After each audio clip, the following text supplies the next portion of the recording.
नमस्कार, आप सभी का स्वागत है महेश लर्निंग में। मैं आज बात करूंगा कक्षा नाइन्थ के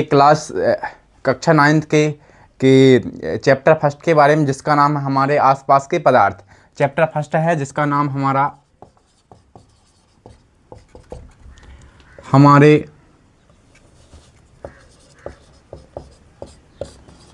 आस पास के पदार्थ। इसमें जितना भी आपको मैं थ्योरी रही हो उसके बारे में बिल्कुल अच्छे से सटीक तरीके से समझाऊंगा। साथ ही स्पष्ट तरीके में आपको बताऊंगा कि इनमें से क्या किनको किस तरीके से लिखना है और किस किस प्रश्नों के आंसर किस प्रकार से लिखना है, उनके बारे में बहुत ही सटीक तरीके से बताऊंगा। चलिए वीडियो पर बने रहें। चलिए स्टार्ट करते हैं हमारे आसपास के पदार्थ। सबसे पहले आता है हमारे पास पदार्थ। क्या आता है? पदार्थ। तो पदार्थ की डेफिनेशन क्या है? फॉर एग्जांपल हमारे पास क्या है जी? क्या है हमारे पास? ये मार्कर पेन है। यह क्या है? कोई पदार्थ है। यह कोई पदार्थों से मिलके बना है। किससे मिलके बना है? पदार्थों से। पदार्थों की डेफिनेशन क्या होती है? वे वस्तुएं जो क्या करती हैं? स्थान घेरती हैं। जे के स्थान ने घेर लिया, इसने क्या कर लिया? स्थान घेर लिया। साथ में जिनका क्या होता है? द्रव्यमान होता है। क्या होता है? जिनका क्या होता है? द्रव्यमान। द्रव्यमान मतलब जितनी चीज़ों से मिलके बनती है, कुछ ना कुछ चीज़ों से मिलके बनी होगी, 2 ग्राम 4 ग्राम चीज़ों से मिलके बनी होगी, इसी को क्या बोलेंगे? हम पदार्थ बोलेंगे। तो पदार्थ की डेफिनेशन क्या है? वे वस्तुएं जो स्थान घेरती उसी को क्या, तथा जिनका क्या होता है? द्रव्यमान होता है, उनको क्या कहते हैं? पदार्थ कहते हैं। स्थान घेरना मतलब आयतन। स्थान घेरना इसने स्थान घेर लिया मतलब इसका क्या कहलाएगा जी? आयतन कहलाएगा। इसके बाद बात करते हैं पदार्थ का भौतिक स्वरूप। क्या देखते हैं हम? पदार्थ का भौतिक स्वरूप। भौतिक चीज मतलब जो दिखाई देती है उसको क्या कहते हैं? भौतिक। जी हमारे पास जो एग्जाम्पल जो है क्या? मार्कर पेन जो दिखाई दे रहा है, इसका कलर दिखाई दे रहा है, इसका आकार दिखाई दे रहा है, देख सक रहे हैं आप, इसका आकार दिख रहा है, इसकी बनावट दिख रही है, वह क्या है? भौतिक चीज। यह क्या है? भौतिक चीज। फॉर एग्जाम्पल सबसे शुरू करते हैं पदार्थ के किससे में भौतिक स्वरूप देखते हैं। पदार्थ का हम देखते हैं कौन सा रूप? भौतिक स्वरूप को देखते हैं। पदार्थ का भौतिक स्वरूप की बात करते हैं हम। पदार्थ किससे मिलकर बनता है? पदार्थ कणों से मिलकर बनता है। पदार्थ किससे मिलकर बनता है? पदार्थ कणों से मिलकर बनता है। पदार्थ कणों से मिलकर बनता है। किससे मिलकर बनता है? पदार्थ कणों से मिलकर बनता है। दूसरा है हमारे पास कि पदार्थ, अब जो पदार्थ कणों से मिलकर बनता है। अब दूसरा क्या है? पदार्थ के कण कितने छोटे होते हैं? पदार्थ के कण इतने छोटे होते हैं हम इनकी कल्पना नहीं कर सकते हैं। पदार्थ का इतने छोटे होते हैं इनकी हम कर सकते हैं? कल्पना नहीं कर सकते हैं। जो हो गया पदार्थ का भौतिक स्वरूप। अब देखते हैं पदार्थों के अभिलाक्षणिक गुण। क्या देखते हैं हम? पदार्थों के अभिलाक्षणिक गुणों की बात करते हैं। चलिए देखते हैं अभिलाक्षणिक गुण क्या होता है। पदार्थों के अभिलाक्षणिक गुण धर्म देखते हैं हम। बात करते हैं पदार्थों के अभिलाक्षणिक गुणधर्म की बात करते हैं। चलिए क्या क्या होता है देखते। पदार्थ है जो क्या है? पदार्थ, इसके कणों के बीच क्या रिक्त स्थान पाया जाता है। पहली नंबर क्या है? पदार्थों के कणों के बीच रिक्त स्थान पाया जाता है। क्या पाया जाता है? रिक्त स्थान पाया जाता है। पदार्थ के कणों की गुणधर्म की बात करते हैं। पदार्थ के कणों के बीच क्या पाया जाता है? रिक्त स्थान पाया जाता है। जैसे फॉर एग्जांपल हमारे पास ये कुछ नहीं मतलब क्या है? वायु। क्या है? वायु। वायु भी क्या है? कोई पदार्थ है। वायु भी क्या है? पदार्थ है। हम देख रहे हैं, हाथ चला पा रहे हैं ना? आप पानी में तैर पाते हैं ना? तैर पाते अर्थात इनके कणों के बीच क्या पाया जाता है? पानी भी क्या है? कोई पदार्थ है। क्या है? कोई पदार्थ है। तो पदार्थ कणों के बीच क्या पाया जाता है? रिक्त स्थान पाया जाता है। इसके बाद बात करते हैं हम पदार्थ के कण। पदार्थ के कण निरंतर गतिशील होते हैं। कैसे होते हैं? पदार्थ के कण निरंतर गतिशील होते हैं। पदार्थ कण कैसे होते हैं? निरंतर गतिशील होते हैं। इसके बाद बात करते हैं पदार्थ के कण क्या करते हैं? एक दूसरे को आकर्षित करते हैं। तीसरा नंबर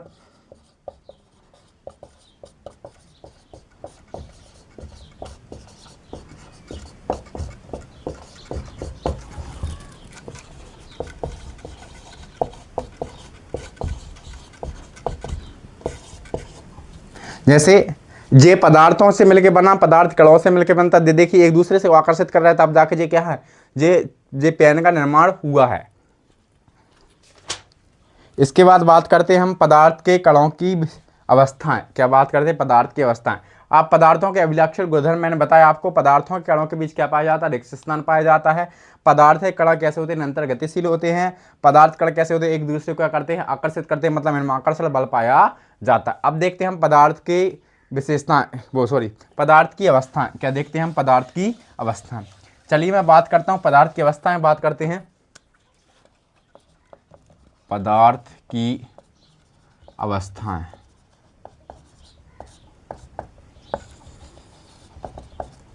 पदार्थ की अवस्थाओं की बात करते हैं। मुख्यतः पदार्थ की 3 अवस्था होती है। कितनी होती? मुख्यतः कितनी होती हैं?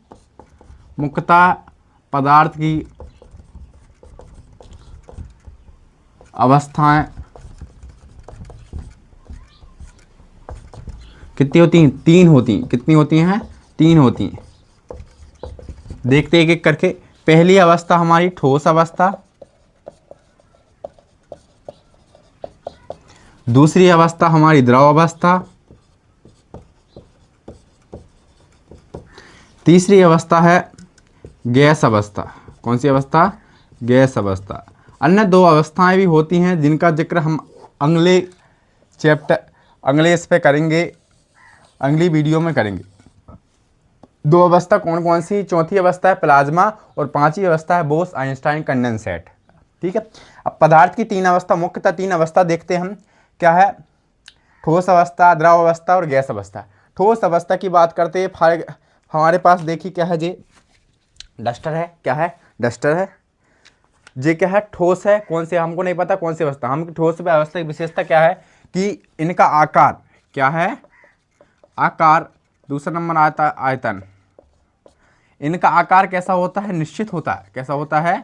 निश्चित होता है। जैसे देखिए जे डस्टर है, इसका आकार कैसा है? निश्चित है। इसका आकार बदलेगा नहीं। क्या नहीं होगा? इसका आकार बदलेगा नहीं। द्रव अवस्था की बात करते हैं, इसका आकार निश्चित होता है क्या? नहीं, है ना। आपने देखोगे इसको एक पानी क्या कहते हैं, गिलास में ले लेते तो ग्लास का आकार ले लेता है, इसको एक बाटल में ले लेते बाटल का आकार ले लेता है, या इसको किसी क्षेत्र में फैला देते तो उसका आकार ले लेता है। या देखे होगे आपने कि यह तालाब में रहता है, तालाब का आकार ले लेता है, कुएं में रहता है तो कुएं का आकार ले लेता है। मतलब जहाँ पर इसको फैलाएंगे तो उसका आकार क्या कर लेगा? द्रव अवस्था में ले लेगा। इसका आकार कैसा होता है? अनिश्चित होता है। कैसा होता है? अनिश्चित होता है। गैस की बात करते हैं। गैस देखिए यहाँ कुछ नहीं, मतलब क्या है? गैस है तो गैस का ना तो आकार निश्चित होता है ना तो आयतन निश्चित होता है। यह कैसा होता है? आकार अनिश्चित होता है। कैसा होता है? आकार अनिश्चित होता है। इसके बाद आयतन करते हैं। आयतन की देखिए, आप इसको देखेंगे कि जी यहाँ डस्टर को मैंने यहाँ रखा तो इतना स्थान घेर लिया, इसको यहाँ रखूँगा तो इतना स्थान घेर लेगा। मतलब इसको चाहे मैं कहीं भी रखूँ, यह ठोस से बना है। किससे बना है? ठोस से बना है। इसको मैं चाहे कहीं रखूँ, चाहे आकाश में रखूँ, चाहे पाताल रहूँ, तो उतना ही स्थान घेरेगा। चाहे इसकी जगह मैं क्या करूँ? चेंज कर दूँ। तो ठोस अवस्था की बात करते, ठोस अवस्था में आयतन कैसा होता है? निश्चित होता है। आयतन को बोलते हैं जितनी जगह घेरते हैं उसको क्या बोलते हैं? आयतन। वस्तुएं अपना स्थान घेर, ये वस्तु है जिसने इतना स्थान घेर लिया उसी को क्या बोलते हैं? हम आयतन कहते हैं। इसका आयतन कैसा होता है? निश्चित होता है। आयतन कैसा होता है? निश्चित। इसके बाद द्रव अवस्था की बात करते हैं। इसका आयतन भी कैसा होता है? निश्चित होता है। कैसा होता है? निश्चित होता है। आप इसको एक पानी की बाटल में रखेंगे तो पानी की बाटल का आकार आयतन ले लेगा, मतलब उतनी जगह घेर लेगा। या इसको दूसरी जगह फैलाएंगे तो उतना क्या कर लेगा? उतना स्थान क्या कर लेगा? घेर लेगा। इसके बाद बात करते हैं हम गैस अवस्था। गैस अवस्था में इसका आयतन कैसा होता है? अनिश्चित होता है। अनिश्चित होता है।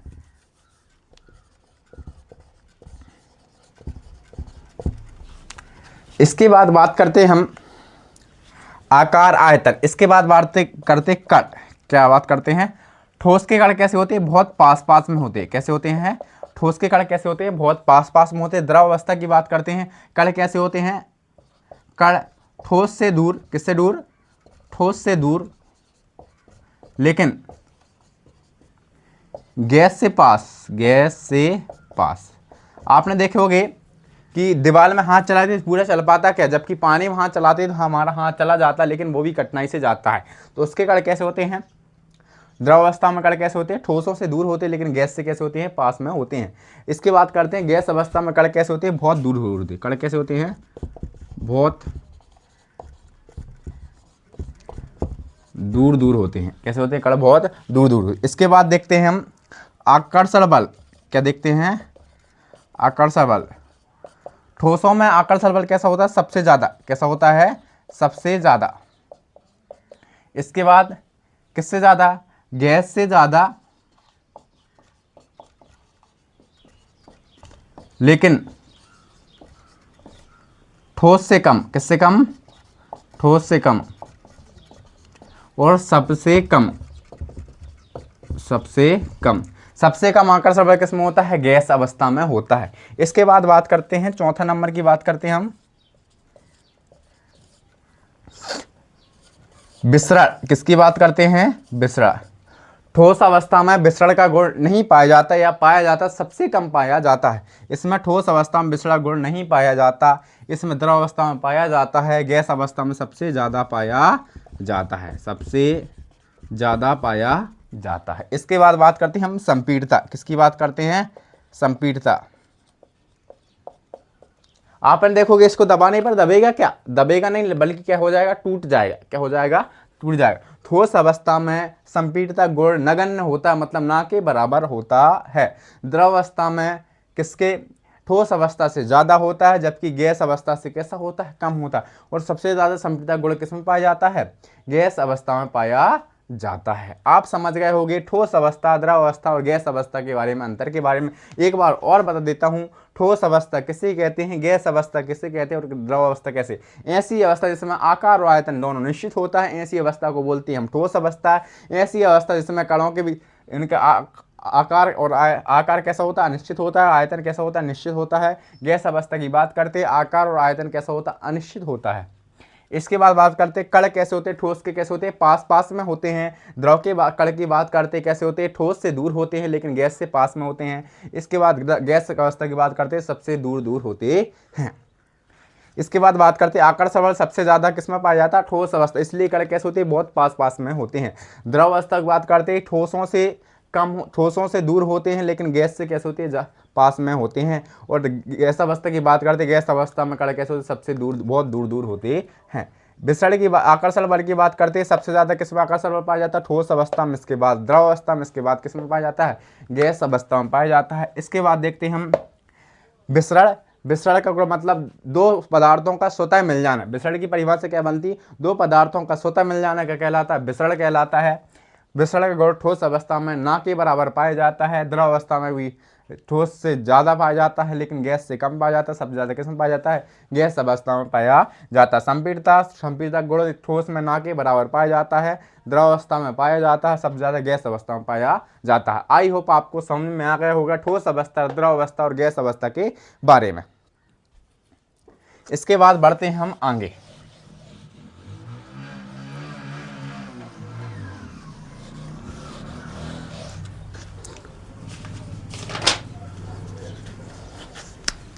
इसके बाद देखते हैं हम मुख्यतः चीज देखते हैं विसरण। क्या आता हमारे पास? विसरण। दो विभिन्न पदार्थों का, किसका? विभिन्न पदार्थों का स्वतः मिल जाना। क्या हो जाना? स्वतः मिल जाना। क्या कहलाता है? विसरण कहलाता है। क्या कहलाता है? विसरण कहलाता है। तो विसरण की परिभाषा क्या होती है? दो विभिन्न पदार्थों का क्या हो जाना? स्वतः मिल जाना। क्या कहलाता है? विसरण कहलाता है। आई होप आपने देखे होंगे दूध में क्या मिल जाता है? पानी मिल जाता है। दूध में क्या, पानी में क्या मिल जाता है? दूध मिल जाता है। दोनों पदार्थ मिल जाते हैं, उसी को क्या बोलते हैं हम? विसरण। दो पदार्थ आपस में मिल जाते हैं, उसी को क्या बोलते हैं हम? विसरण कहते हैं। अब देखते हैं हम, बात करते हैं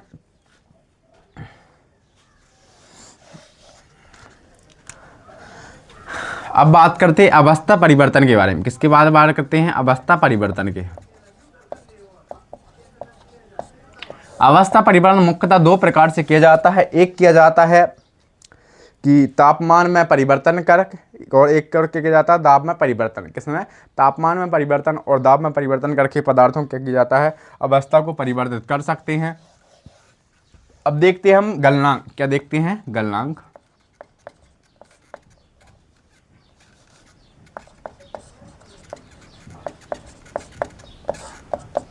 गलनांक किसे कहते हैं? वह ताप, वह न्यूनतम ताप, यह इसकी परिभाषा क्या है कि वह न्यूनतम ताप जिस पर ठोस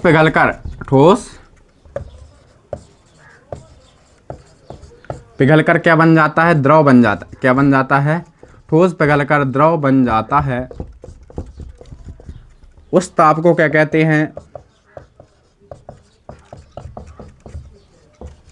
उस ताप को गलनांक कहते हैं। क्या कहते हैं? गलनांक कहते हैं। जो बर्फ होता है, बर्फ का गलनांक क्या होता है?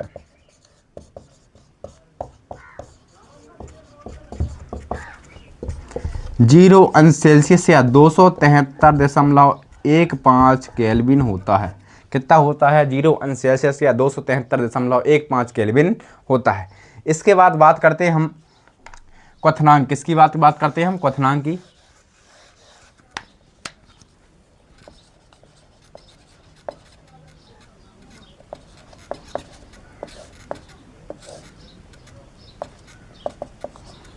तो वह तापमान जिस पर द्रव उबलने लगता, द्रव क्या होने लगता है? द्रव उबलने लगता है।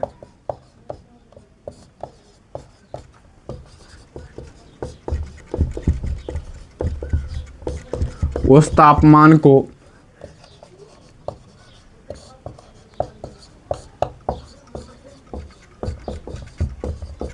क्या कहते हैं? क्वथनांक कहते हैं। क्या कहते हैं? क्वथनांक कहते हैं। इसके बाद बात करते हैं हम गुप्त ऊष्मा। किसकी बात करते हैं? गुप्त ऊष्मा। गुप्त ऊष्मा की बात करते हैं किसी बर्तन या बीकर में छुपी हुई ऊष्मा। किसकी बात करते हैं? गुप्त ऊष्मा किसे कहते हैं? किसी बर्तन या बीकर में छुपी हुई ऊष्मा को क्या कहते हैं? गुप्त ऊष्मा कहते हैं। क्या कहते हैं? गुप्त ऊष्मा कहते हैं। ठीक है, आप समझ गए होंगे गुप्त ऊष्मा के बारे में, क्वथनांक के बारे में। इसके बाद बात करता हूं मैं अवस्था परिवर्तन किस प्रकार से होती है।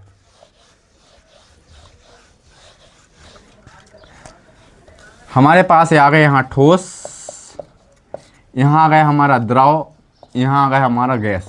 देखते हैं।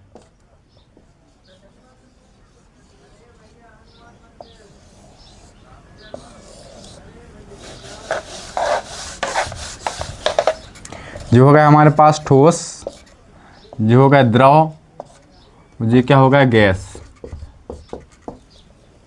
ठोस, द्रव, ये गैस। चलिए बात करते हैं वह क्रिया जिसमें ठोस पिघल का क्या बन जाता? द्रव बन जाता है। वह क्रिया जिसमें ठोस पिघल का क्या बन जाता? द्रव बन जाता। उस क्रिया को बोलते हैं संगलन। क्या कहते हैं? संगलन। वह क्रिया जिसमें ठोस पिघल का क्या बन जाता? द्रव बन जाता है। वह क्रिया को क्या कहते हैं? संगलन कहते हैं। क्या कहते हैं? संगलन कहते हैं। क्या कहते हैं?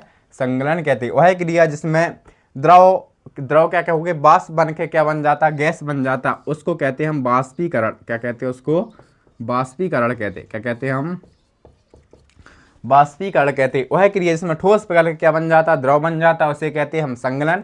वह क्रिया जिसमें द्रव क्या होके वाष्प बन के क्या बन जाता है? गैस बन जाता, उसको क्या कहते हैं? हम बाष्पीकरण कहते हैं।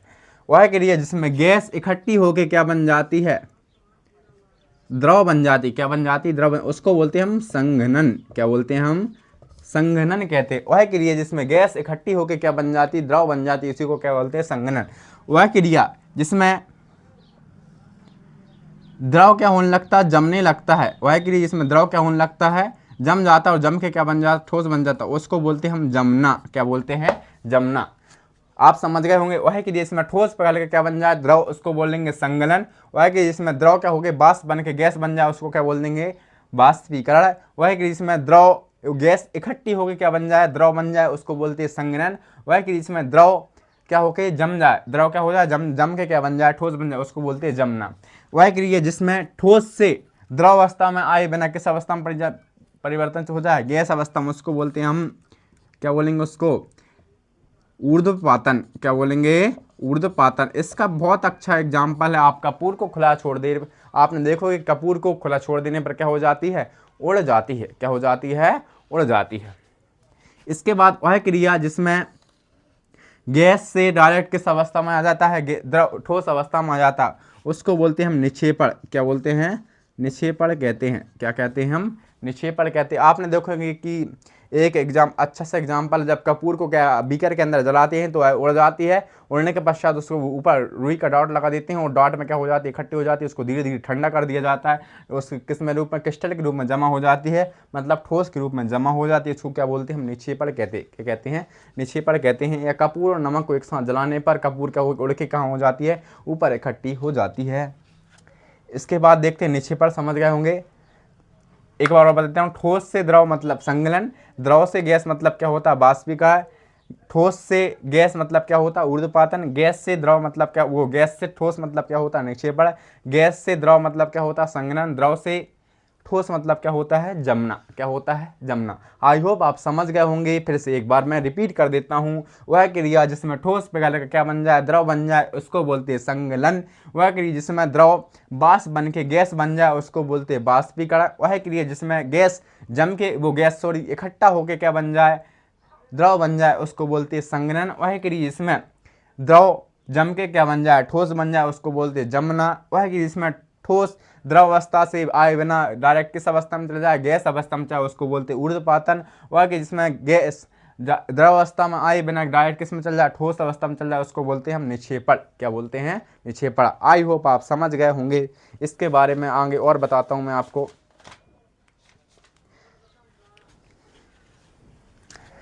इसके बाद देखते हैं हम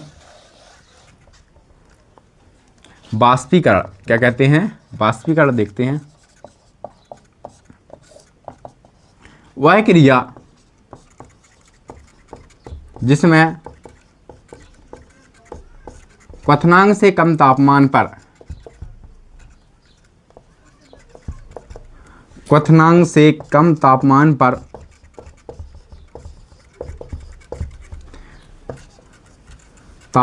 पर द्रव बाष्प के रूप में परिवर्तित हो जाता है,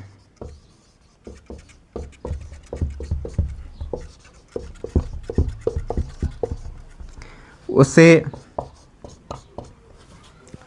बाष्पीकरण कहते। क्या कहते हैं, आपने देखा होगा तालाब का पानी धीरे धीरे क्या हो जाता है, सूख जाता है, या किसी गड्ढे में बरसात का पानी धीरे धीरे क्या हो जाता है, भरा हुआ पानी कैसा हो जाता है, सूख जाता है।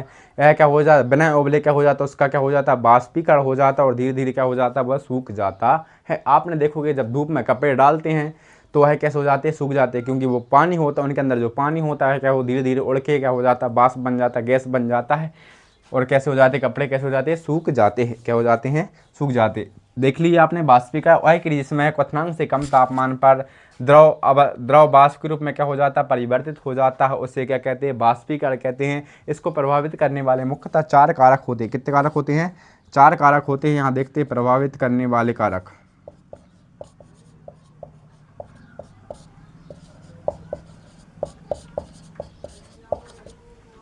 पहला नंबर होता है हमारा तापमान, क्या होता है, दूसरा नंबर होता है हमारा नमी, क्या होता है, नमी, तीसरा नंबर होता है हमारा हवा की गति, हवा की गति, चौथा नंबर होता है हमारा क्षेत्रफल। क्या होता है, क्षेत्रफल। चलिए देखते हैं, तापमान बढ़ाने पर बाष्पीकरण कैसा होता है, अधिक होता है। आपने देखोगे जब बरसात के दिनों में कपड़े लेट सूखते हैं, और गर्मी के दिनों में क्या हो जाते हैं, कपड़े जल्दी सूख जाते हैं, क्योंकि गर्मी के दिनों में तापमान कैसा हो जाता है, बढ़ जाता है, और बरसात के दिनों में तापमान कैसा हो जाता है, कम हो जाता है। इस कारण कपड़े कैसे होते हैं, लेट सूखते हैं। इसके बाद नमी देखते हैं। आपने देखोगे कि जहाँ पानी होता है, मतलब जहाँ यदि हम छाँव में डाल दें कपड़े, तो उनको क्या, कपड़े कैसे होते हैं, लेट सूखते हैं, मतलब बाष्पीकरण कैसा होता है, कम होता है। नमी में ज़्यादा होने पर वाष्पीकरण कम होता है, नमी में कमी होने पर वाष्पीकरण कैसा होता है, अधिक होता है। हवा की गति, आपने देख रहे होंगे हवा में कपड़े डाल देते तो कपड़े कैसे हो जाते, सूख जाते। वही कपड़ों को आप घर के अंदर डाल, जहाँ हवा ना चले, तो वह कपड़े कैसे होते हैं, बहुत लेट सूखते हैं, क्योंकि हवा की गति बढ़ने से वाष्पीकरण बढ़ता है और हवा की गति कम होने से वाष्पीकरण कैसा होता है, कम होता है। इसके बाद देखते हैं क्षेत्रफल। क्या देखते हैं, क्षेत्रफल। क्षेत्रफल बढ़ाने पर वाष्पीकरण कैसा होता है, बढ़ता है। आपने देखोगे कुआं का पानी जल्दी सूख नहीं पाता, जबकि किसी गड्ढे में भरा हुआ पानी या उससे ज़्यादा जगह में भरा हुआ पानी क्या हो जाता है, सूख जाता है, क्योंकि क्षेत्रफल बढ़ाने पर वाष्पीकरण बढ़ता है और क्षेत्रफल कम करने पर वाष्पीकरण कैसा होता है, कम होता है।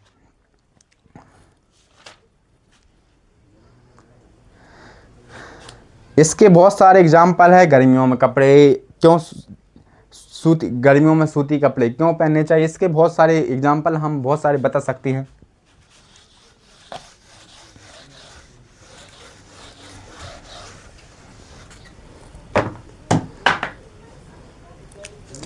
इसके बाद देखते हैं हम क्या कुछ भौतिक राशियां देखते हैं।